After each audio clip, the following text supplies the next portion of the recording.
Welcome to Indian job சமையல். Railway போர்ட்லேருந்து ஒரு மாசான அப்டேட் அனௌன்ஸ் பண்ணியிருக்காங்க. அதாவது என்டிபிசி நான் டெக்னிக்கல் பாப்புலர் கேட்டகிரிஸ் அப்படின்னு சொல்லுவாங்க இல்லையா, அண்டர் கிராஜுவேட். அண்டர் கிராஜுவேட் அப்படின்னா +2 முடித்தவங்கள அண்டர் கிராஜுவேட் அப்படின்வாங்க. சரிங்களா? அதாவது கிராஜுவேட்டுக்கும் கீழே இருக்கிறவங்கள கிராஜுவேட் அப்படின்னு சொல்லுவாங்க. கிராஜுவேட் அப்படின்னா டிகிரி லெவலில் இருக்கிறவங்கள கிராஜுவேட் அப்படின்னு சொல்லுவாங்க. ஸோ 2 குவாலிஃபிகேஷனுக்கும் வேக்கண்ட் இருக்குது. யூஜி வேக்கண்ட் தான். நோட்டிஃபிகேஷன் வந்து கூடிய வரையில் அனௌன்ஸ் பண்ண போகிறாங்க. கண்டிப்பாக ட்ரை பண்ணுங்கள். செலெக்ஷன் ப்ராசஸ் எல்லாம் என்னென்ன இருக்கும், சிலபஸ், எக்ஸாம் பேட்டர்ன் எல்லாமே நான் ஷார்ட்டாக ஷேர் பண்ணுறேன். ஸோ வீடியோவை ஸ்கிப் பண்ணாமல் பாருங்கள். நிறைய பேர் வீடியோவை ஸ்கிப் பண்ணிடுறீங்க. இந்த வீடியோ பிடிச்சிருந்தா லைக் கொடுத்து கமெண்ட் பண்ணுங்கள். அப்போ தான் எனக்கு ஒரு மோட்டிவேஷனாக இருக்கும். மறக்காமல் சப்ஸ்கிரைப் பண்ணுங்கள். நிறைய பேருக்கு ஷேர் பண்ணுங்கள் ஃப்ரெண்ட்ஸ். ஓகேங்களா? சரிங்க, பாருங்கள். இது ஆல்ரெடி நிறைய சேனல்லாம் சொல்லியிருப்பாங்க, நீங்கள் பார்த்துருப்பீங்க. இதுக்கு செலெக்ஷன் ப்ராசஸ் எப்படி ப்ரோ இருக்கும் அப்படின்னா, ஃபஸ்ட்டு சிபிடி, செகண்ட் சிபிடி இருக்கும். சரிங்களா? செகண்டு அதாவது ரெண்டாவது ஒரு சிபிடி கண்டக்ட் பண்ணுறாங்க இல்லையா, அந்த சிபிடி எக்ஸாமில் எப்படி நீங்கள் ஸ்கோர் எடுக்கிறீங்க, அந்த செகண்ட் பர்ஃபார்மன்ஸை பேஸ் பண்ணி தான் பண்ணுறாங்க. அடுத்து உங்களுக்கு typing test, certificate verification, medical exam, இது எல்லாமே அடுத்தடுத்து பண்ணுவாங்க. அது எல்லாமே நான் உங்களுக்கு 1 by 1 ஷேர் பண்ணுறேன். இங்கே பாருங்கள், நான் டெக்னிக்கல் பாப்புலர் கேட்டகிரி அப்படின்னு சொல்லுவாங்க. அதாவது அண்டர் கிராஜுவேட் லெவல், அதாவது +2 குவாலிஃபிகேஷனுக்கு. சரிங்களா?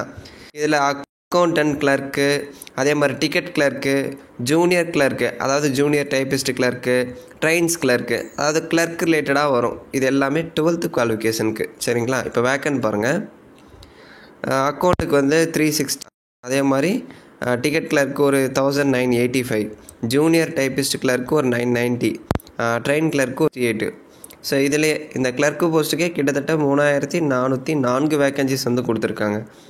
இது எல்லாமே அப்ரூவ்ட் ஆயிடுச்சு. சரிங்களா? சம்மந்தப்பட்ட ரயில்வே டிவிஷனு, அடுத்து railway officer, zonal railways, production unit, so எல்லாருக்குமே வந்து ஷேர் பண்ணியிருக்காங்க. நியூ டெல்லியிலேருந்து கான்ஃபிடென்ஷியல் அப்படின்னா சீக்ரெட் லெட்டர் அப்படின்னு சொல்லுவாங்க. இது எல்லாருக்குமே ஷேர் ஆகிருக்கு. ஷேர் பண்ணி இதை அப்ரூவ் பண்ணியிருக்காங்க. கூடிய வரையில் நோட்டிஃபிகேஷனும் வரப்போகுது.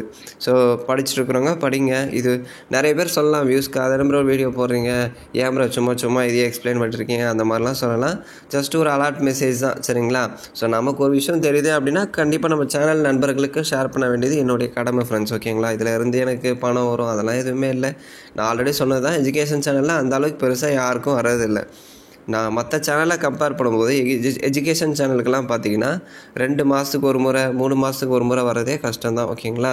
ஸோ நம்மளால் முடிஞ்சது இந்த மாதிரி ஒரு விஷயம் இருக்குது, இதை நிறைய பேருக்கு ஷேர் பண்ணலாம் ஒரு சேனல் மூலிமா அப்படின்றது என்னுடைய அபிப்பிராயம். இதை யார் எப்படி எடுத்துக்கிறீங்கன்றது எனக்கு தெரியல. ஓகேவா? ஸோ நியூ டெல்லியிலேருந்து இதை ஷேர் பண்ணியிருக்காங்க. டேட் வந்து 24th ஜூலை. ஓகேவா? ஸோ இது நம்ம டெலகிராம் சேனல்லே ஷேர் பண்ணியிருக்கேன். டெலகிராம் சேனல் லிங்க்கு டிஸ்கிரிப்ஷனில் கொடுத்துருக்கேன். அதில் ஜாயின் பண்ணி பாருங்கள். இந்த சம்மந்தப்பட்ட பிடிஎஃப் எல்லாமே அதில் அப்லோட் பண்ணியிருப்பேன். டவுன்லோட் பண்ணி நீங்களும் படித்து பாருங்கள். ஓகேங்களா? ஸோ அடுத்து பாருங்கள், நான் டெக்னிக்கல் பாப்புலர் கேட்டகிரி. இதில் கிராஜுவேட் லெவல் அப்படின்னா டிகிரி முடித்தவங்களுக்கு. சரிங்களா? டிகிரி முடிச்சிருந்தால் மட்டும்தான் இந்த போஸ்ட்டுக்கெல்லாம் நீங்கள் அப்ளை பண்ண முடியும். +2 முடிச்சிருந்தா போதும், இந்த போஸ்ட்டுக்கெல்லாம் நீங்கள் அப்ளை பண்ணிக்கலாம். ப்ரோ நான் +2 முடிக்கல, 10th முடிச்சுட்டு டிப்ளமோ தான் முடிச்சிருக்கேன், நான் ட்ரை பண்ணலாமா அப்படின்னு கேட்டிங்கன்னா அது நோட்டிஃபிகேஷனில் தான் தெரியும். 12th ஆர் டிப்ளமோ அப்படின்னு கொடுத்துருந்தாங்கன்னா 12th முடித்தவங்களும் அப்ளை பண்ணலாம், டிப்ளமோ முடித்தவங்களும் அப்ளை பண்ணலாம். அது கரெக்டாக தெரியல. நோட்டிஃபிகேஷன் வரும்போது தான் அந்த குவாலிஃபிகேஷன் எல்லாமே இன்னும் டீட்டெயிலாக வந்து கொடுத்துருப்பாங்க. 12th ஆர் ஈக்குவலண்ட் அப்படின்னு கொடுத்துருந்தாங்கன்னா டிப்ளமோ முடித்தவங்களும் அப்ளை பண்ணலாம். ஒருவேளை 12th மட்டும் அப்படின்னு கொடுத்துருந்தாங்கன்னா 12th முடித்தவங்க மட்டும்தான் அப்ளை பண்ண முடியும். சரிங்களா? அது ஆப்ஷனலாக கொடுக்குறாங்களா அப்படின்னு தெரியல. நோட்டிஃபிகேஷன் வரும்போது நம்ம கிளியராக பார்க்கலாம். கிராஜுவேட் லெவல் அப்படின்னு கொடுத்துட்டாங்க. இதில் கன்ஃபியூசிங்கே இல்லை. ஸோ டிகிரி முடித்தவங்க மட்டும்தான் இதில் அப்ளை பண்ண முடியும்.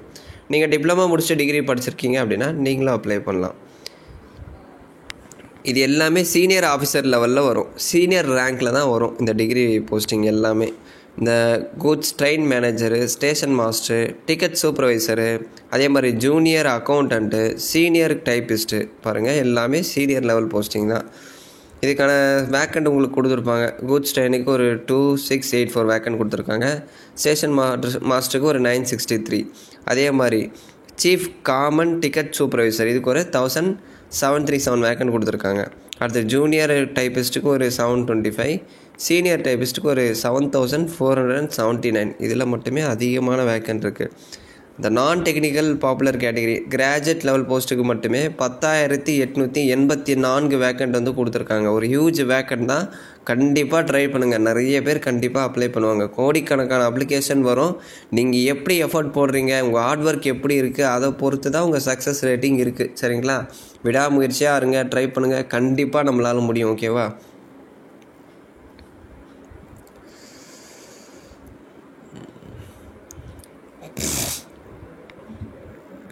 இப்போ அடுத்து அந்தந்த ஆர்ஆர்பி ஜோனில் ஓகேவா, அந்தந்த ஆர்ஆர்பி ரீஜனில் சென்னை எவ்வளோ வேக்கண்ட் இருக்குது அப்படின்னு கொடுத்துருப்பாங்க.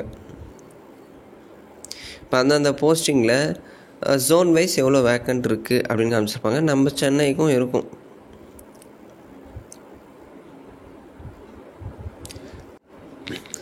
ஸோ அடுத்து பாருங்கள், இந்த பிடிஎஃப் நீங்கள் பார்த்துருப்பீங்க. Under graduate post, graduate post.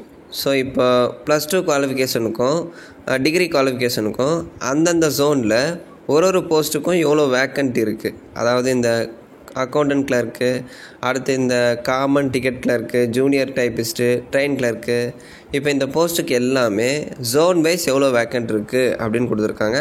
இதையே வந்து செக் பண்ணிக்கோங்க. இதே நம்ம டெலகிராம் சேனலில் நான் அப்லோட் பண்ணியிருக்கேன். சரிங்களா? ஸோ இங்கே சென்னை இருக்கும். சென்னைக்கு எவ்வளோ வேக்கண்ட் இருக்குது அப்படின்றத கிளியராக செக் பண்ணிக்கோங்க. ஸோ இங்கே பாருங்கள், சென்னை இருக்குது இல்லையா? ஸோ ஒரு போஸ்டிங்கில் சென்னை ரீஜனில் மட்டுமே எவ்வளோ வேக்கண்ட் இருக்குது அப்படின்னு கொடுத்துருக்காங்க. ஸோ கம்மியான வேக்கண்ட் தான். கண்டிப்பாக சென்னைக்கு மட்டுமே கோடிக்கணக்கான அப்ளிகேஷன் வந்து கண்டிப்பாக இது பண்ணுவாங்க. நீங்கள் எந்த அளவுக்கு எஃபோர்ட் போடுறீங்க, உங்கள் ஹார்ட் ஒர்க் எப்படி பண்ணுறீங்க, அதை பொறுத்து தான் எல்லாமே இருக்குது. ட்ரை பண்ணுங்கள், உங்களால் முடியும். சரிங்களா? முடியாதுன்னு எதுவுமே இல்லை, முயற்சி பண்ணால் கண்டிப்பாக முடியும். பட் அந்த ஹார்ட் ஒர்க் தான் ரொம்ப முக்கியம். எந்த அளவுக்கு நீங்கள் எஃபோர்ட் போட்டு படிக்கிறீங்கன்றது ரொம்ப ரொம்ப முக்கியம். இந்த வாட்டி கண்டிப்பாக விடாதீங்க, முயற்சி பண்ணுங்கள். அதே மாதிரி பெங்களூரு, அகமதாபாத், போபால் எல்லா ஜோனுக்கும் இருக்கும். ஸோ செக் பண்ணிக்கோங்க. அடுத்து அண்டர் கிராஜுவேட், அதாவது +2 லெவல்லே வந்து உங்களுக்கு கொடுத்துருக்காங்க. இது கூட கோரக்பூர், இது நமக்கு இல்லை. ஸோ இதுவும் சென்னையில் இருக்குது பாருங்கள். ஸோ சென்னைக்கு எவ்வளோ வேக்கண்ட் இருக்குது அதையும் வந்து செக் பண்ணிக்கோங்க. மேற்கொண்டு உங்களுக்கு டவுட்ஸ் ஏதாவது இருந்தால் கமெண்ட்ஸில் கேளுங்க. எக்ஸாம் ஃபீஸ்லாம் எவ்வளோ ப்ரோ இருக்கும் அப்படின்னா சேம் அதே தான், 500 இருக்கும். சரிங்களா?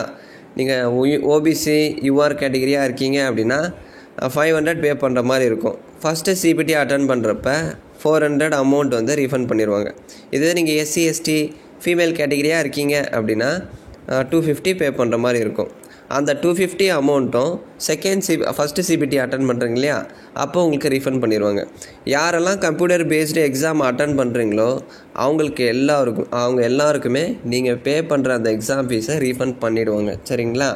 யாரெல்லாம் அட்டன் பண்ணலையோ அவங்களுக்கு வந்து ரீஃபண்ட் பண்ண மாட்டாங்க. ஸோ எக்ஸாம் அட்டன் பண்ணுறவங்களுக்கு நீங்கள் பே பண்ணுற அமௌண்ட் வந்து ஃபுல்லாக ரீஃபண்ட் ஆயிடும். ஓகேவா?